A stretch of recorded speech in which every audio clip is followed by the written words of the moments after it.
नमस्कार, स्वागत है आपका भारतवाणी नेशनल में और मैं हूं आपके साथ वंदना यादव। मेरे साथ इस समय मौजूद हैं डॉक्टर आशीष त्रिपाठी, कोऑर्डिनेटर MSBDFI यूपी, जिन्हें सर्प मित्र के नाम से भी जाना जाता है। तो सबसे पहले तो मैं डॉक्टर साहब से ये जानने की कोशिश करूंगी कि इनका नाम उपनाम सर्प मित्र कैसे पड़ा और उसका क्या राज है, क्या कारण है जिसे लोग इन्हें सर्प मित्र के नाम से जानते हैं। डॉक्टर साहब, सबसे पहले तो आपका भारतवाणी पर बहुत बहुत स्वागत है। ये सर्प मित्र नाम जो पड़ा है आपका, उसका क्या राज है? जी देखिए, नाम में ही क्लियर हो रहा है सर्पमित्र। तो चूंकि जो अभी माहौल है अपने भारत में, कि सांपों को बहुत घृणा की दृष्टि से देखते हैं लोग, देखते ही मार देते हैं, ईंट डंडा उठा लेते हैं। तो वो एक ऐसा निरीह प्राणी है जिसको घृणा से देखा जाता है। कोई उसको पालतू नहीं मानता, कोई उसको देखना पसंद नहीं करता है। घर में जैसे ही घुसता है तो उसकी हत्या कर दी जाती है, खेत में दिखता है हत्या कर दी जाती है। तो मैं लोगों की मानसिकता बदलना चाहता हूँ और उसी को लेकर के मैंने एक नाम जो दिया था वो प्रचलित हो चुका है सर्पमित्र। तो मैंने इसलिए इसको लोग मुझे मित्र कहते हैं कि मैंने बहुत सारे सांपों की जान बचाई है इटावा में। लगभग 800 के आसपास में सांप बचा चुका हूँ, बिना किसी नुकसान के उनको घरों से निकाल करके जंगल में छोड़ चुका हूँ। तो लोग मुझे और मैं सोचता हूँ कि सांप भी आपका मित्र हो सकता है, बशर्ते आपका देखने का नजरिया बदल जाए। तो मैं लोगों का नजरिया बदलना चाहता हूँ। मेरा तो बदल चुका है, मैं अब लोगों को बदलना चाहता हूँ। जैसा कि सोशल मीडिया के माध्यम से भी पता चलता रहता है, मैं देखती हूँ और भी लोग देखते हैं कि आप जगह जगह जाते हैं, सर्पों की जान बचाते हैं, उनका रेस्क्यू करते हैं। तो ये रुचि आपको मतलब ऐसा क्या लगा कि हमें नहीं सर्पों की जान बचानी है, और यह काम आप कब से कर रहे हैं?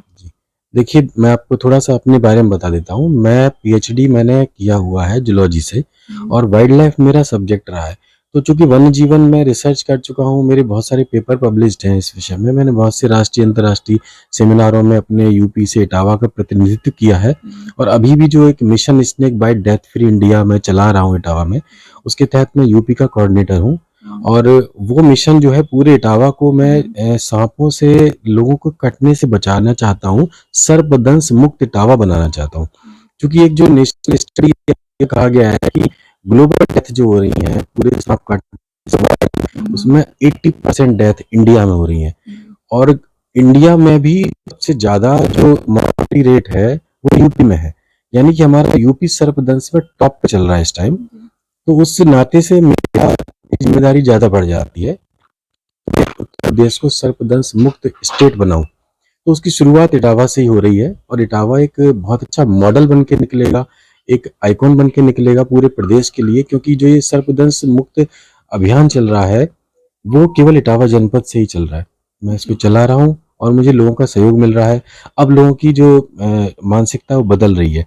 पहले लोग सांप को देखते ही मार देते थे, लेकिन अब जब भी कोई सांप निकलता है मुझे कॉल आती है और मुझे रेस्क्यू के लिए बुलाया जाता है। मैं उसको उठा करके वहां से सुरक्षित बिना किसी नुकसान पहुंचाए प्राकृतिक वास में छोड़ देता हूँ। लोगों के लिए सर्पों से बचाव के लिए आप क्या सुझाव देना चाहेंगे, या फिर किसी को काट लेता है सर्प तो उसके लिए क्या? जी देखिए, बहुत बड़ा इशू है। मैं आपको एक जानकारी देना चाहता हूँ आपके मीडिया के माध्यम से कि राज्य सरकार ने एक जो पास किया हुआ है जिसकी जानकारी भी किसी को नहीं है। उत्तर प्रदेश टॉप में है स्नेक बाइट के मामले में। तो राज्य सरकार ने एक शासनादेश निकाला है जिसके तहत जो है अगर कोई सांप किसी को काट देता है, चाहे वो शहरी क्षेत्र का व्यक्ति हो या ग्रामीण हो, उसको राज्य सरकार 4 लाख रुपए का मुआवजा देती है। चूंकि सर्पदंश उत्तर प्रदेश में राज्य आपदा घोषित हो चुका है, तो उसके तहत एक मुआवजा फिक्स किया हुआ है कि अगर आप अपने किसी परिजन का पंचनामा कराते हैं, पोस्टमार्टम कराते हैं और उसकी बाकायदा लिखित रिपोर्ट जिलाधिकारी को देते हैं, तो जिलाधिकारी के माध्यम से 7 दिन के अंदर उसका एक चेक शासन से आता है और उसमें 4 लाख रुपए की मदद दी जाती है। इन लोगों के बचाव के लिए क्या लोगों को करना चाहिए सबसे बचाव, या फिर अगर काट लेता है तो काटने के बाद मैं नहीं? उसी पे आ रहा हूँ। मैं नहीं चाहता हूँ कि राज्य आपदा के तहत जो राशि निर्धारित है लोगों को प्राप्त हो। मैं तो केवल लोगों को बचाना ही चाहता हूँ कि ऐसा कुछ हो ही ना कि आप राशि के लिए आवेदन करें। मैं चाहता हूँ कि आपको मैं इतना ट्रेंड कर दूं, आपको इतना सिखा दूं कि सांप के काटने के बाद आपको जो फर्स्ट एड मिलना चाहिए वो आप लेकर के अपने परिवार की जान बचा लें। उसके लिए मैंने बहुत प्रयास किए इटावा में। मैंने प्राइमरी स्कूल्स में, इंटर कॉलेजेस में, डिग्री कॉलेजेस में, इवन यूपी के अंदर यूनिवर्सिटियों में अपने कार्यक्रम लगाए हैं, जागरूकता कार्यक्रम। और बहुत से लोग अब बच्चों को मैं सिखा रहा हूँ, स्कूलों में जाकर सिखाता हूँ, PPT के माध्यम से, पोस्ट के माध्यम से। मैं आपको पोस्ट दिखाना चाहता हूँ। ये एक पोस्टर डिजाइन किया हुआ है। ये पहले मैं आपको दिखाऊंगा। ये देखिए, mission snake bite death free India जो है, ये 11 अप्रैल को आज हम मना रहे हैं इस दिवस को। ये विश्व सर्प जागरूकता दिवस है जिसको हम आज मना रहे हैं। इसी के साथ मैं दिखाना चाहता हूँ, ये देखिए ये पोस्टर है। ये स्पेशल पोस्टर है जो मैंने डिजाइन किया हुआ है और ये मैं स्कूलों में, विश्वविद्यालयों में, प्राइमरी स्कूलों में ये लगा रहा हूँ जहां तक मेरी पहुंच है। लेकिन अभी मुझे पूरा जो है सपोर्ट नहीं मिल रहा है, गांव से, नगर पंचायतों से, प्रधानों से सपोर्ट नहीं मिल रहा है, जबकि प्रशासन के द्वारा लेटर जारी हो चुके हैं, सभी जगह ये लगाने के आदेश हुए हैं, लेकिन अभी तक ये पोस्टर मैं अपने एफर्ट से पहुंचा नहीं पाया हूँ जो कि पहुंचना चाहिए था। ये देखिए, ये पोस्टर मैं दिखाना चाहता हूँ आपको। ये 4 सांप ऐसे हैं जो कि पूरे हिंदुस्तान में सांप काटने के बाद होने वाली मौतों के लिए जिम्मेदार होते हैं। इनको बिग 4 कहा जाता है और ये बिग 4 जो है, आप अगर नेट पे सर्च करेंगे तो इन चारों की फोटो उसके सामने आ जाएगी।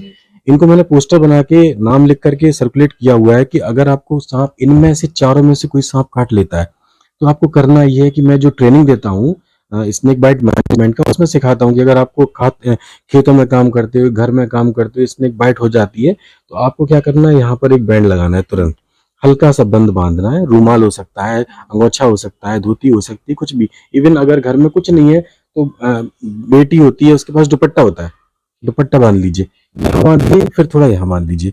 पॉइजन जो है सर्कुलेट होकर के आपके हार्ट में नहीं जाना चाहिए। ऐसे ही अगर पैर में काट लेता है, पैर में भी आपको अगर काम करते समय खेतों में काट लिया है तो आप यहाँ एक बैंड यहाँ लगाइए, एक बैंड यहाँ लगाइए, और आधे घंटे के अंदर, टाइम मैनेजमेंट बहुत जरूरी है, आधे घंटे के अंदर आप जिला अस्पताल आ जाए। ये आधा घंटा आपकी जान बचा लेगा और ये बैंड आपकी जान बचा लेंगे। और मैं दावे के साथ कह सकता हूं कि अगर इन चारों सांपों ने आपको काटा है किसी एक ने, आप अगर आधे घंटे के अंदर अस्पताल आ जाते हैं तो आप बिल्कुल सुरक्षित हो जाएंगे।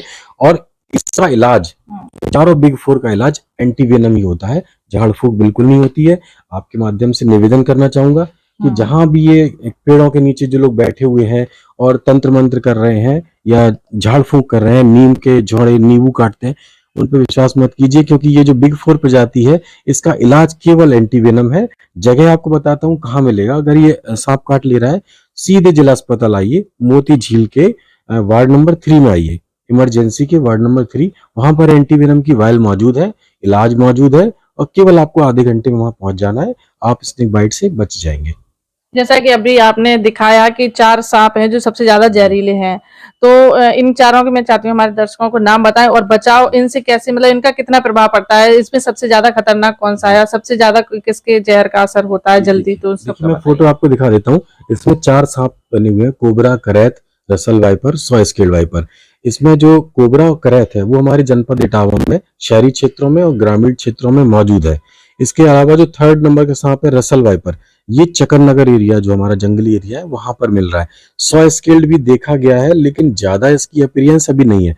शहरी और ग्रामीण क्षेत्रों में कोबरा और करैत देखा जा रहा है। यहाँ पे मैं जो रेस्क्यू कर रहा हूँ, मुझे सबसे ज्यादा कोबरा मिल रहा है, जो 1st नंबर पे आप फोटो देख रहे हैं।